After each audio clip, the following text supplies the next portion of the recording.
काफ़ी टाइम ऐसा होता है कि कोई वेब सीरीज़ आती है जिसके बारे में ज़्यादा लोगों को पता नहीं होता है, क्योंकि हो सकता है कि उसकी प्रॉपर मार्केटिंग हुई हो या उतना स्टारडम वाला स्टार कास्ट ना हो उसका, या उतने तगड़े लोग जो हैं जो कि इसको फैला सके वो उस मुद्दे पे, या वो पीआर टीम उस पर काम नहीं करती है।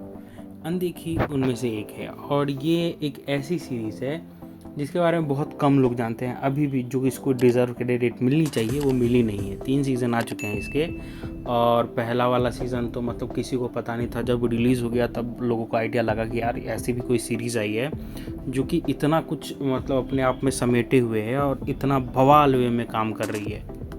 आज इसके सीज़न 3 का ट्रेलर आ चुका है, और सीज़न 1 जो आया था इसका वो लॉकडाउन के टाइम पे आया था और बहुत बवाल मचाया था उसने।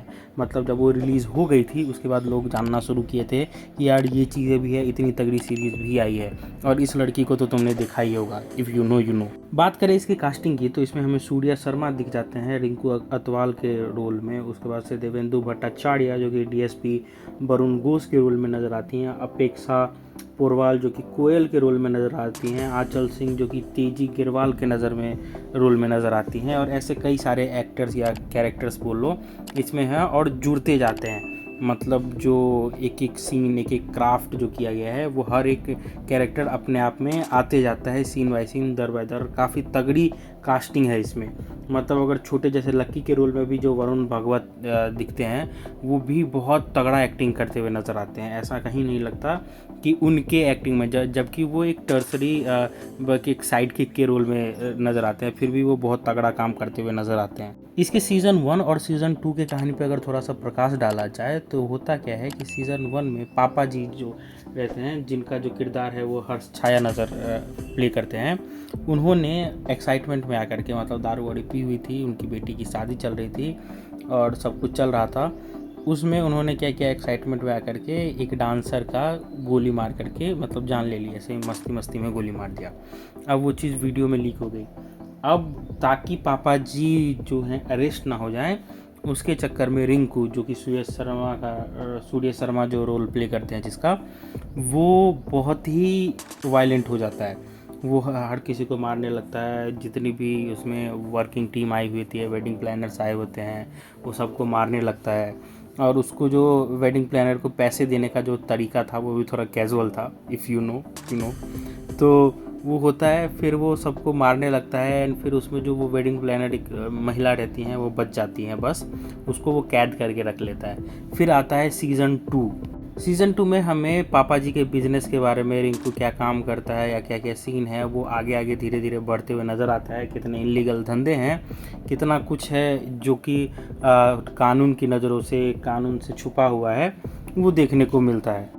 और इसी बीच इसी सब के चक्कर में आते हैं इसमें डीएसपी वरुण घोष, जिसका कैरेक्टर देवेंदु भट्टाचार्य प्ले कर रहे हैं।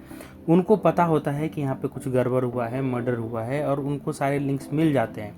बट जो रिंकू उनके आरे आ जाता है, रिंकू सारे सबूत मिटाते चलता है, और वो ढूंढने में लगे रहते हैं कि कोई ऐसा सबूत मिल जाए, कुछ मिल जाए जिससे कि वो पापा जी को अरेस्ट कर सके। इतने मर्डर्स, इतना कुछ हुआ है, उसका कहीं कोई प्रूफ नहीं मिल रहा होता है।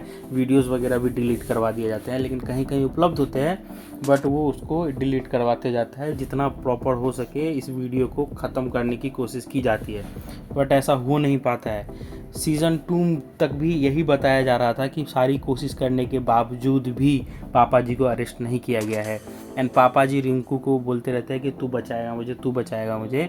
और रिंकू भी as a loyalty to his dad वो ये करते रहता है कि भाई उसको बचाना है, कुछ भी कर करके पापा जी को जेल नहीं होनी चाहिए। इसमें पापा जी का जो कैरेक्टर है वो एकदम बिगड़ैल बच्चे का, लीचड़ आदमी का रोल प्ले किया है उन्होंने। और मतलब वो दारू पी करके टुन्न रहता है, उसको और कोई काम धंधा नहीं है, वो बस भाई दारू पीता है, विस्की पीता है और टुन्न रहता है, जो कि ट्रेलर के स्टार्टिंग में भी हमें दिखाया गया था कि कितना गिरा हुआ और घटिया आदमी है वो।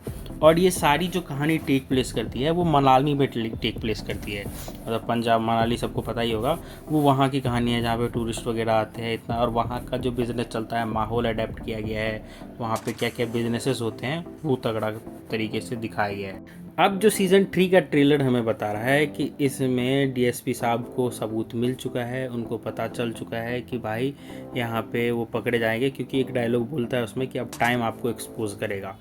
तो पापा जी को बोला था। अब जो हो रहा है वो तो हमें ट्रेलर में पता चलता है कि भाई बहुत सारे मर्डर्स हो रहे हैं, बहुत सारे कांड हो रहे हैं। रिंकू अभी भी अपने बाप को बचाने में लगा हुआ है और उसका बाप बोल रहा है कि तेरी वजह से ही प्रॉब्लम्स क्रिएट हुए, क्योंकि वो वीडियोस वगैरह लीक हो गई, इसलिए उस पर ब्लेम डाला जाता है।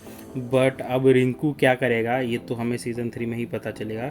बट जो कैरेक्टर्स हैं वो वही सारे वापस आ चुके हैं और उसमें जो मतलब सारे सीन्स हैं बखेरे हैं वो अब और तरीके से फैल रहे हैं। तो अब देखने वाली बात ये होगी कि सीज़न 3 जो है इसमें पापा जी पकड़े जाते हैं या पापा जी नहीं पकड़े जाते हैं। अगर मुझसे पूछो तो भाई ये सीरीज़ मेरे को अच्छी लगी। इसमें जो इसका जो सीज़न 1 का रेटिंग है वो 7.2 के आसपास है। सीज़न 2 की भी रेटिंग अच्छी है, बट सीज़न 1 सीज़न 2 से बेटर है। और सीज़न 3 कैसा रहेगा वो तो हमें नहीं पता, बट ये डिसेंट, इसमें कोई गैंग वार नहीं होता है। एक प्रॉपर एक हायरार्की है वहाँ पे गुंडों की। उस हायरार्की को मतलब पुलिस वाले चैलेंज करते हैं and it's a typical cat and mouse chase, जो कि पुलिस वाला पूरी हिम्मत से पूरी ताकत से कोशिश करता है कि कानून के दायरे में रहते हुए उस जो पापा जी है बिजनेस वूमेन, जो उसको मतलब एम्पायर खड़ा कर रखा है उस आदमी ने और फिर इतना गुनाह करके वो बच जाता है, उसको कैसे भी करके वो जेल में डाले। बट उसको उसमें कामयाबी नहीं मिलती है और एज अ पुलिसमैन वो फ्रस्ट्रेट नहीं होता है, वो चलते रहता है। और जो डीएसपी का कैरेक्टर है ना वो भी एक ऐसा मतलब तगड़ा कैरेक्टर है, ऐसे नहीं प्ले किया गया है उसको कि हाँ कैजुअली कोई भी है ठीक है कि हाँ कानून नहीं तोड़ेंगे। ही इज़ लाइक कि कानून में रहते हुए भी वो अपना एक पावरफुल कैरेक्टर दिखाया गया है कि वो डरता नहीं है किसी से आकर के घबराता नहीं है, फेस टू फेस जाकर के चैलेंज करता है। तो ये देखने में अच्छा लगता है। सोनी लिव का ये शो काफ़ी तगड़ा है, मतलब बहुत इंटरेस्ट बना के रखता है। बहुत ज़्यादा वॉयलेंस है और एडल्ट सीन्स भी हैं, तो पेरेंट्स के साथ तो बिल्कुल ही मत देखना। बट मज़ा आता है देख करके, एक इंटरेस्ट पैदा होता है, एक छाप छोड़ती है। तो यही था रिव्यू मेरा अनदेखी सीज़न 3 के ट्रेलर का। तुम्हें ट्रेलर कैसा लगा कमेंट में ज़रूर बताना। वीडियो को लाइक, चैनल को सब्सक्राइब करना मत भूलना। हम 3000 सब्सक्राइबर के बहुत करीब हैं, ऑलमोस्ट 2900 सब्सक्राइबर हो चुके हैं हमारे। अब मिलते हैं किसी और मज़ेदार वीडियो में किसी और मज़ेदार रिव्यू के साथ। तब तक अपना और अपनों का ध्यान रखना। मुझे इंस्टाग्राम और टेलीग्राम पे फॉलो कर लो, वहाँ पे बातें करेंगे। तुम्हें कोई सा रिव्यूज़ वगैरह चाहिए होगा तो तुम वहाँ पे डीएम कर सकते हो, और टेलीग्राम पे तो चैनल में बहुत कुछ है भाई, वहाँ पे जा कर के देख सकते हो। तो मिलते हैं किसी और मज़ेदार वीडियो में। अपना और अपनों का ध्यान रखें। Take care, bye bye.